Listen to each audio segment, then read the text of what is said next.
Chapter 736, Night. Can you accept such an outcome? Inside an empty house in Quartier de la Cathédrale commémorative, Angoulême de François, wearing a lion headdress, stood by the window, gazing down at the gas street lamps below, patiently waiting.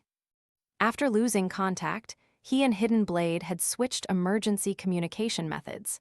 They aimed to quickly re-establish contact, even without Madame Hella's messenger. Early the previous morning, as soon as he had wrapped up the Morin Avigny case, he immediately tried to locate Hidden Blade. Finally, Hidden Blade Franca, dressed in her assassin outfit, emerged from the shadows. Angoulême cut right to it and asked, "Did you take down Morin Avigny?" "Otherwise," Franca replied with a smile. Although Overseer Pearl's vortex warning hung over Franca's head like a sharp blade, preventing her from relaxing just because Morin Avigny was dead and she had the intel, Franca wouldn't let it ruin her mood or make her solemn or anxious.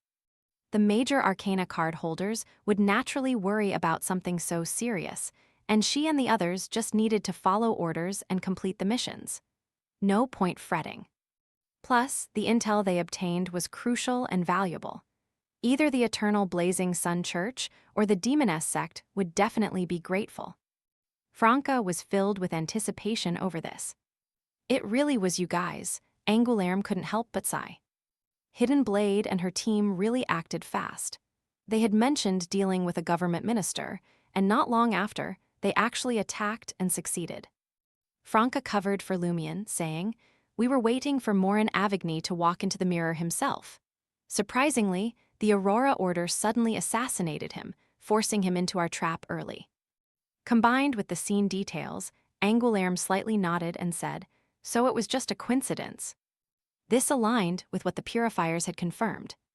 Angoulême then asked, "So where's Morin Avigny now?" "Dead," Franca said with a tongue click. "He was definitely a mirror person and gave us lots of important intel." "What intel?" Angoulême quickly asked. Franca chuckled and raised her right hand, gently rubbing her thumb and index finger together. "Where's my informant fee?" Angoulême said in exasperated amusement, "Don't forget I contributed a lot to the Morin Avigny operation.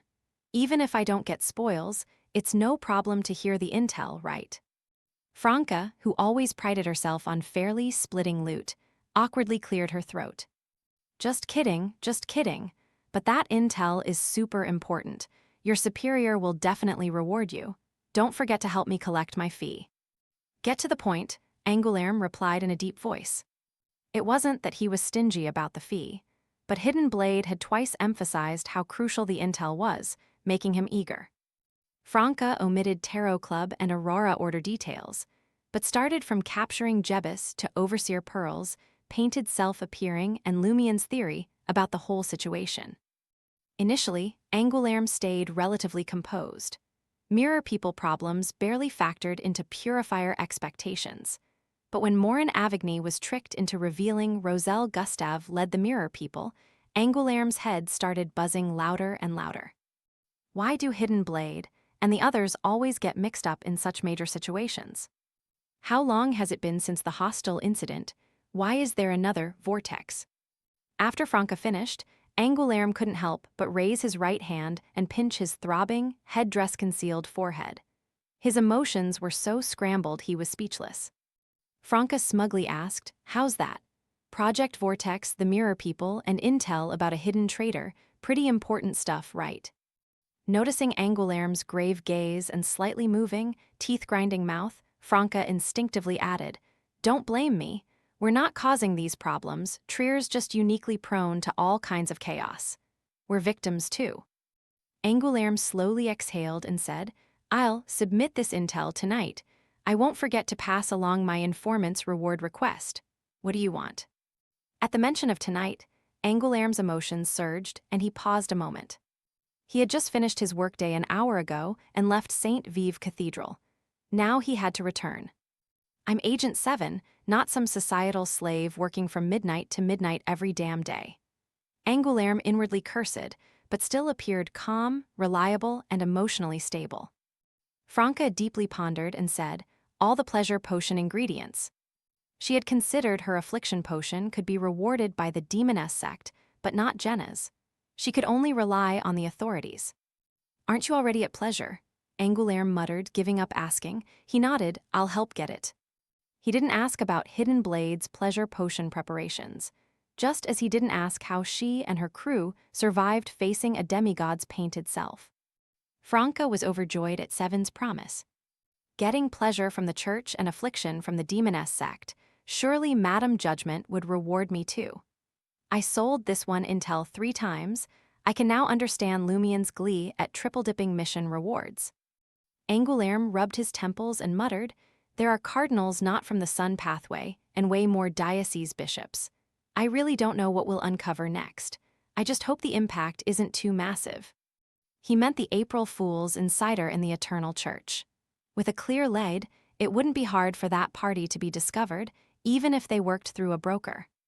Without waiting for Franca's reply, Angoulême pondered a moment and said, "The humanoid sealed artifact transaction is approved.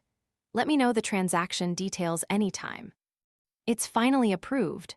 Franca criticized the bureaucracy and curiously asked, "What's the story with that humanoid artifact?" She had encountered the humanoid sealed artifact during the sea prayer ritual and knew its abnormal power. Angoulême shook his head. "I'm not cleared for that intel. All I know is she used to be a Sequence 4 spectator demigod. Later she suddenly went insane, but I don't know if she went mad before an evil god corrupted her or because of the corruption." "It was probably the latter," Franca said thoughtfully. "Aren't spectator beyonders usually emotionally stable and hard to lose control?" Angoulême rejected Franca's statement. "From what I know, spectators normally don't have issues, but when they do, it gets really messy." "True," Franca thought of I know someone. After chatting a while, Angoulême bid Hidden Blade farewell and left the empty room. Before leaving, he quickly reviewed the intel, then inwardly sighed with a heavy heart.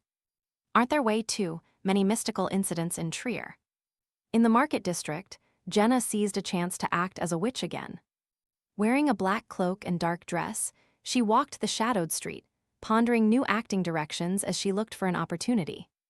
I can't just equate witches with bad deeds. Sinister, dark acts aren't necessarily bad. Among the witch legends I've gathered so far, many focused on witches using mystical and sinister dark powers to help others fulfill desires, tempting them to stumble. These legends likely contain remnants of acts by demonesses posing as witches. I could try imitating them. Plus, tempting others into depravity is a deeper way for an instigator. Pleasure's acting also corrupts the target. Yes, the mystical powers of sinisterness and darkness. Tempting depravity and depravity brings calamity. Jenna's thoughts gradually became more clear. With these in mind, she turned onto Rue Anarchy, intending to find a chance to act as a witch on this chaotic street. After a few steps, Jenna suddenly heard someone singing hysterically, "Trier, a city dressed in gold. A ball that endures till dawn unfolds. Chicken roasted, dripping with oil's grace. A castle cake to fill each eager embrace. A bow-tied attendant glides, monks the guests, merrily dancing with joy and delight. My beloved hidden midst the crowd. Among them my love resides. In the capital of joy, forever Trier." This voice, Jenna peered from the shadows at Auberge du Coq d'Oreille and saw Lumien, in a thick brown jacket, sitting on the 3rd floor windowsill, holding a green liquid-filled bottle. Hadn't he gone to the Aurora Order and never returned? Jenna frowned and stepped out of the shadow. Lumien noticed her and smiled. He leaped down from the 3rd floor, landing steadily before her. "Why are you here?" Jenna asked with concern. Lumien smiled casually. "I suddenly missed this place, came back for a drink."